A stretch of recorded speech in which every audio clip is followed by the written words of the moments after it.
Good morning. This is Pastor Ernie Lewis of the Blue Point Church in Sisney, Illinois, with your thoughts for Friday. First of all, Happy New Year, all right? We are looking back to Romans chapter 12 at the instructions for Christian living, and it ends in verses 19 through 21, where he says, "Beloved, do not avenge yourselves, but rather give place to wrath, for it is written, 'Vengeance is mine, I will repay,' says the Lord." Giving place to wrath surely means giving some room for God to work and to display his wrath if necessary. Paul is calling on the beloved, which means his Christian brethren, and he's actually saying, look, let's just chill for a while, okay? This goes along with verse 17, where we were told not to repay evil with evil. Let's make this a New Year's resolution, if you need one of those, that we're not going to try to avenge any kind of actions or words or harmful ways that others treat us. But we're going to leave that to the Lord. He reminds us the Lord has said, "Vengeance is mine, I will repay." Wow, wouldn't it be great if we could just leave all our grievances for God to tend to? I mean, not trying to avenge ourselves or not trying to avenge against our enemies. It's like the way God dealt with Pharaoh's army in Exodus 14, where his people feared and trembled and said, "What will we do, Moses? You've brought us out here in the desert to die." And then when the Israelites look back at that Red Sea experience, they see Pharaoh's army drowning and flailing, the wheels coming off their chariots. And the Lord said, "Didn't I tell you, you will see them no more forever?" And they escaped from a great army.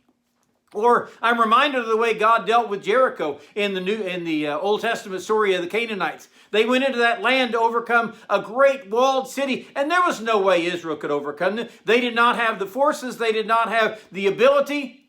But the Lord said, "Hey, this is my battle. That's why I don't want you to take any of the spoil for yourselves. I will win this one." And certainly he did with the blowing of the trumpets and the shouting of the people. Too often, we decide to take matters into our own hands, and we deal with others in our own way. And of course, we fail miserably, ruining our testimony in the meantime. God said, "Vengeance is not yours. It's totally up to me to deal with others. You just worry about yourself." He says in verse 20, "If your enemy is hungry, feed him. If he's thirsty, give him drink." I mean, that is not the human way of dealing with others, right? I mean, after all, we're talking about my enemy here. But that should be the Christian's way of dealing with difficult people or handling a difficult situation. The Lord said, "You be kind and let the Lord take care of the rest of it.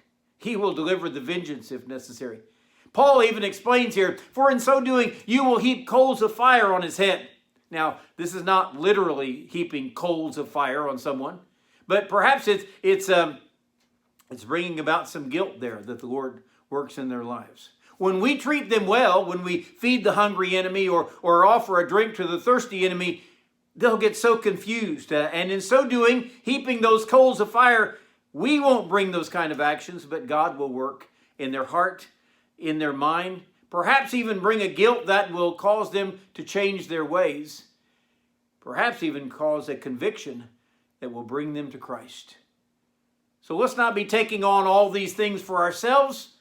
Let's leave it to God this year. And let's show others love in giving them food and drink and whatever else that they need. Even as our enemies, God has shown us a better way to live as his followers.